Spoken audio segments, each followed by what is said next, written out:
What's going on, Pebbles? So, after a few weeks of hearing things like you don't do reviews on your channel again, and hey, I like any sketches, I know, but when we get in some reviews, I decided I needed to catch up on some movies and actually put out reviews, or else I'll have to change my channel name to something else other than RockN Reviews. So I decided to catch up on some movies this weekend, and we're starting off today by reviewing Green Days by the River.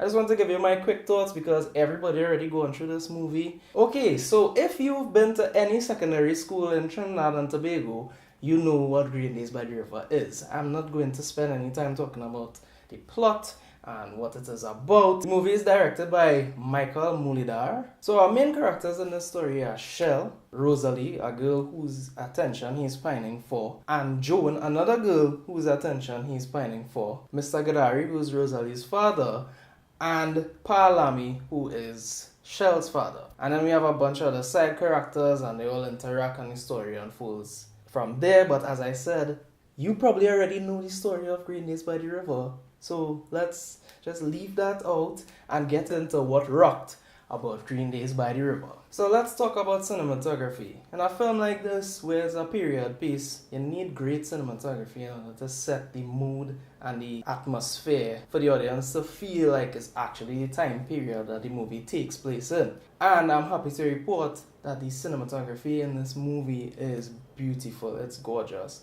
And I really felt like if I was in 1952. The other thing that rocked was the music.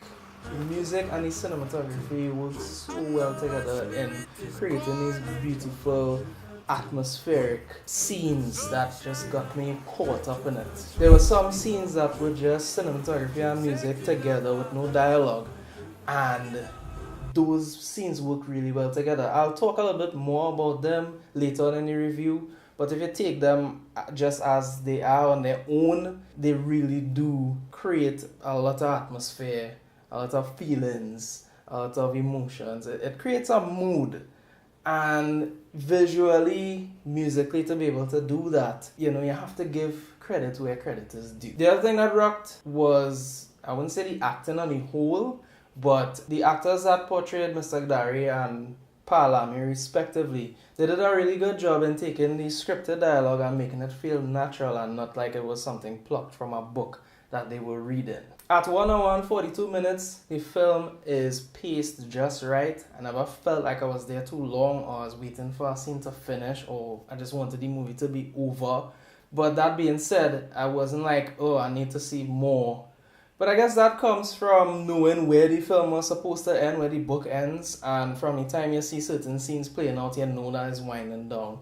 But I think that the film translates the book really well in terms of pacing. And now on the things that sucked. Where's our one dog? You really gonna say something bad about a local film? How you could do that? You don't know me at the hashtag support local? How people only getting in my house? I know I make sure I unlock the gate this time. Listen, I all for hashtag support local and all that, but just because something is a local production doesn't mean I have to automatically like it and say that it was good and there were no flaws. Everything is open to criticism, and that's the only way the industry could grow. We're never going to grow and improve unless we keep talking about both what works and what didn't work. I'm not supposed to like something just because it came from my country. I mean, Trevor Sayers is from Trinidad. I'm supposed to support spraying bug spray in my eyes just because he from Trinidad and he said it? No, come on, man. Nah, dog, don't give me that too. You're talking shit, dog. Because I sure if it was some big Hollywood movie that like starring like Brad Pitt or Robert Downey Jr. or some kind of Avengers thing, that'd be only saying good things. I'd never say nothing bad. Or do like to support local, boy. Do like to support local. Always hating on the local people. No, actually, I am even harder on Hollywood movies because they have a lot more resources and access to things that we don't have down here. But my hope is that people are going to start watching these reviews, especially from Trinidad, and they're going to take what we, the viewers, have to say into consideration when they're creating their films. At the end of the day, you want your film to touch your audience in a specific way, And the only way you could do that is if you keep learning and growing and improving. If you think you're rich already and you have nothing to change, then maybe you should ask yourself why you're not a success. Alright, I understand what you're saying, but yeah, this now. Buy my mixtape now, $40, local rap, real hard, it's real flames, dog.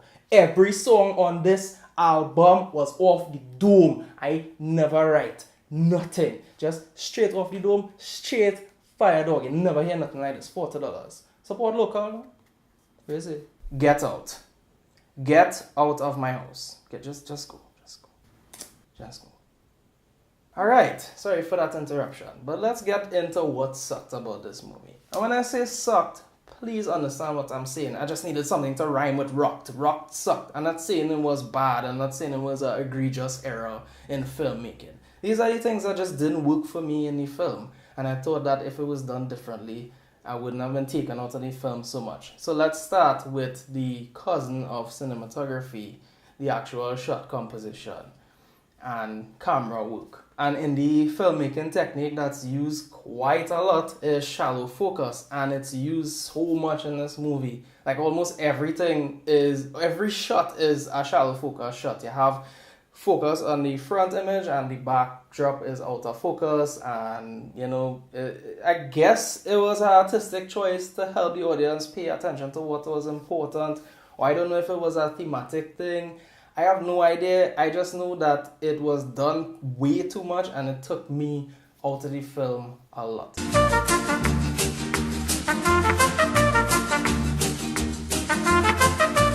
It didn't work well here at all. Another thing was the acting for me. Not the acting so much, but the line delivery. Now look, I'm not hating on these young actors. I was told that for a lot of them this was their first acting role, and I'm not an actor.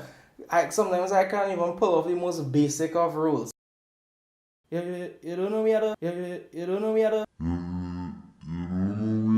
So I'm not hating on them or anything. I just found that when I was watching the movie, a lot of times they sounded like they were reading from the book. Like it felt more like a stage play.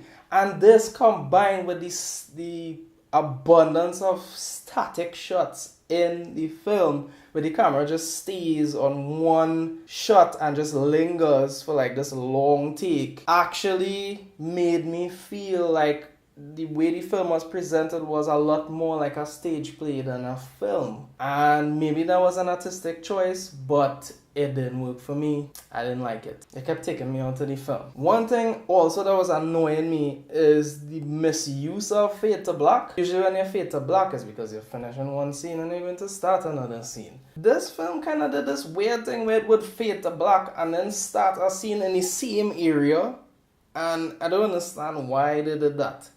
And then a little bit more about, remember when I was talking about the scenes where it was like a background and music and it was beautiful, yes, but it really felt out of place in the film. Like they just had a scene, they would end the scene and then have this thing where it was just like shells staying off into the distance for 5 seconds and then they would start another scene. Again, I know it's an artistic choice, but it felt like it broke the film up, and even though the film was still paced really well, that affected that portion of the pacing. That lack of dynamic camera work led to some really unintentionally funny moments for me. There was one scene where Shell and his friends were trying to pelt a green mango,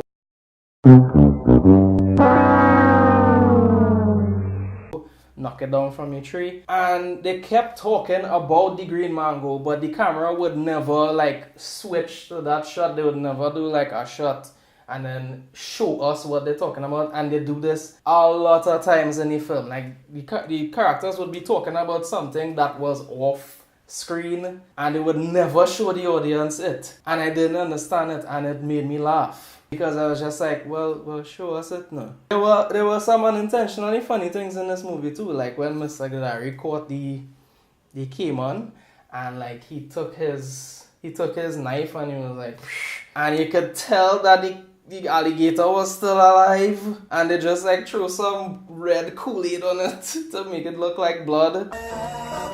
And then he holds it and it transitions from the alligator to a red snow cone dripping. And I was like, okay, obviously the only reason you did that is because you wanted to do this slow dissolve to a red snow cone. And it didn't work. And I laughed. He made me laugh. And that wasn't supposed to be funny. So after saying all that, am I going to give Green Days by the River a suck rating? No, I'm not. I still think it's a movie that was worth seeing. It is a very, very good effort by the filmmakers. And it might connect with you. It didn't connect with me on an artistic level with the artistic choices that they made in the film and the kind of style and camera work that they did. It didn't connect with me, but it might connect with you. And as I said before in my Cutlass review, we're not in a position to skip local films. Skip all the Hollywood stuff, but support the local productions so that the people who working on stuff will see that there is a market for it, and we'll continue to get local movies that continue to push the boundaries of what we could do with the limited resources in Trinidad. It's not a bad film at all. It's just that I had a few problems with it that I couldn't forgive. And I really think that the cinematography, the music, and most of the acting goes a long way in bringing to life this book that is such a beloved book in Trinidad and Tobago. So go see Green Days by the River if you haven't seen it yet. I know I am the late one here, but still, go and see it. Don't forget to whine on that like button and throw some waste on the share button too. The only way people could see my reviews is if you share it. So please share it. Share on Facebook, share on Twitter, share on Instagram. You could share on Instagram? I don't think so. But share, please. Get RockN reviews out there. Need to get to 200 subscribers soon. And don't forget, I may ramble on in videos for very long, but I'm not a critic. But I could definitely rock a review. See you at the cinema. I am going to play some video games. Alright, time to play some Bloodborne.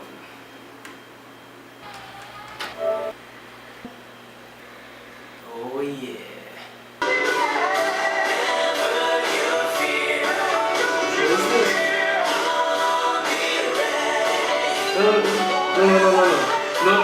No. What is this? What is this? I swear, no, I swear.